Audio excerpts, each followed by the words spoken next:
Welcome back to Corporate Crime Dynasty, your channel for uncovering the secret worlds of wealth, power, and crime. Today, we're diving deep into Pakistan's hidden criminal empires, where drug lords, gambling kings, and untouchable families control cities, ports, and entire industries. These are families whose influence stretches far beyond what anyone would imagine, building empires worth billions, operating behind a mask of legitimacy. In this countdown, we reveal the top 5 richest criminal families in Pakistan, how they amassed their wealth, how they stayed untouchable for decades, and what finally exposed some of them. From the quiet streets of Karachi to international money laundering rings, you won't believe the audacity, the reach, and the power of these families. Let's jump straight into the list and see who ranks number 5. Number 5, Nazroo Narejo. Net worth, massive regional influence, not fully documented. From rural Sindh, Nazroo Narejo grew into a feared dacoit controlling highways and smuggling routes. His family had a long lineage of local power, which they used to dominate regional criminal activity. Initially a small-time robber, Nazroo expanded his network into a well-organized operation, extorting from travelers and controlling strategic trade paths. Highway robberies, kidnappings, and targeted killings became routine. His network was disciplined, relying on fear and loyalty. Nazroo's men operated with precise timing and local knowledge, making him nearly impossible to catch. Money flowed in cash, hidden in underground safes, farmlands, and front businesses.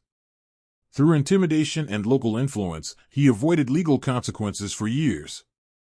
Corrupt police officers turned blind eyes, while political connections ensured that his empire continued undisturbed. Nazroo was eventually killed in a police encounter in 2015. While he is gone, parts of his network still control segments of Sindh's highways, showing the lingering impact of his dynasty. Number 4, Bandits of Katcha, Cash Kadaku.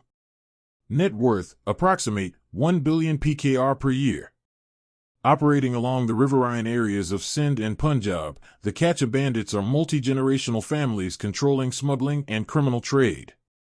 Their operations span kidnapping, extortion, and illegal trade, creating a shadow economy that rivals local legitimate businesses. The gang specialize in cross-river smuggling, evading law enforcement through intimate knowledge of the terrain. Their discipline and secrecy have made them legendary in Pakistan's criminal underworld. The families maintain authority through weapons, local alliances, and fear. Some members have held informal influence over municipal officials, using intimidation to protect their operations. Law enforcement has made partial arrests, but these gangs continue to operate in remote areas, maintaining their illicit influence. Number 3, Altaf Khanani, and Kalia. Net worth, billions laundered internationally. Karachi-based Altaf Khanani ran a global money laundering operation for decades. The family presented itself as legitimate bankers, while secretly moving billions for criminal organizations worldwide. The Khanani and Kalia network laundered money for terrorist groups, narcotics traffickers, and large-scale financial fraud schemes. They leveraged legitimate banking structures to conceal illegal flows, often using offshore accounts and shell companies. International connections and local corruption made it almost impossible for authorities to touch the family. They used bribes, intimidation, and legal loopholes to stay ahead. Arrested in 2016 and sentenced in the U.S., Altaf Khanani's empire was dismantled, but the family name still resonates as a cautionary tale in global financial crime circles. Number 2, D Company, Dawood Ibrahim Syndicate. Net worth, $6.7 billion. Founded in the 1970s, Dawood Ibrahim's D Company has been one of the most infamous criminal dynasties in South Asia. Operating transnationally, this family's influence reaches from Pakistan to India, the Middle East, and Europe. D Company is known for heroin trafficking, arms smuggling, organized extortion, and large-scale money laundering. Their operations are highly coordinated, with hierarchies that allow leaders to remain hidden while their subordinates execute illegal tasks. Political connections and fear ensure that law enforcement rarely interferes. The family also manipulates international networks to launder and move wealth. Dawood Ibrahim remains a fugitive, but the organization continues to operate. He has evaded capture for decades, showing how entrenched and untouchable these dynasties can be. Number 1. Uzair Baloch and People's Aman Committee. Net worth, millions in regional control. From Karachi's Lyari neighborhood, Uzair Baloch built a criminal empire controlling drugs, extortion, and organized killings. His rise was a mix of street-level control and political shielding, making his dynasty both feared and untouchable. Baloch's network controlled the local cocaine trade, extortion rings, and enforced loyalty through violence. His organization was highly structured, using intelligence from local informants to stay ahead of law enforcement.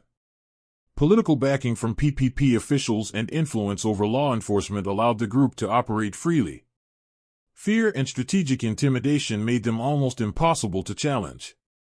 Captured in 2016 and sentenced in 2020, Baloch remains imprisoned, but his name is still invoked as a symbol of power and control in Karachi. Across Pakistan, these 5 criminal dynasties demonstrate how wealth, power, and fear intertwine. From rural bandits to international money launderers, they all share common threads: multi-generational control, political influence, and audacious schemes that defy legal limits.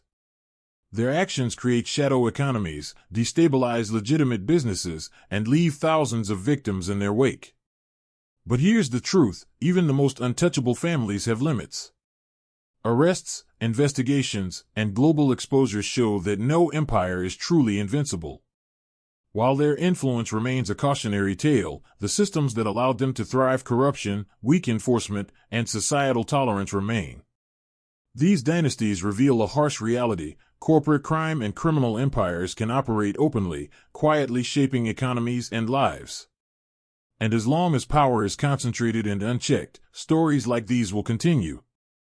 Stay vigilant, stay informed, and remember to subscribe to Corporate Crime Dynasty, because the real stories of wealth and power are rarely told.